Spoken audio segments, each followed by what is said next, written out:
Mtazamaji wa timu kazi ya Mama Samia Support Tanzania, bado tuko katika mkutano mkuu huu wa Chama cha Mapinduzi maalum kabisa, lakini ikiwa leo ni siku ya pili ya mkutano huu, tuko na kiongozi hapa kutoka timu Mama Samia Support. Tunaomba ujitambulishe tafadhali. Naitwa ndugu Athmani Zuberi Mwasongo kutokea kanda ya Mashariki. Tuko hapa katika mkutano mkuu wa Chama cha Mapinduzi kwa ajili ya kupokea ilani yetu ya uchaguzi ya 2025.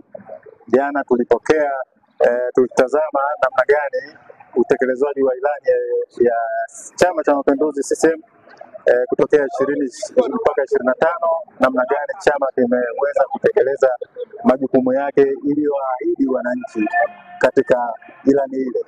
Na leo tunamalizia mkutano wetu huu ambao chama chetu kimeshaanza kuwasilisha ilani ya mwaka 2020 mpaka 30, namna gani itawafanyia wananchi wake.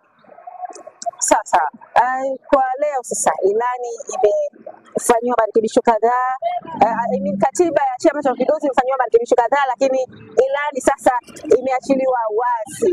Nini mtazamo wako kwa ilani hii iliyoachiliwa wazi?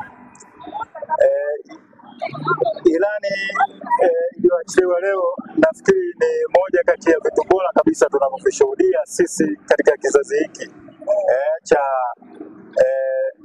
awamu hii ya 6 inayoongozwa na mama yetu Samia Suluhu Hassan pamoja na awamu ya 8 ya serikali ya mapinduzi ya Zanzibar ambayo inaongozwa na Jemedari Hussein Ali Mwinyi.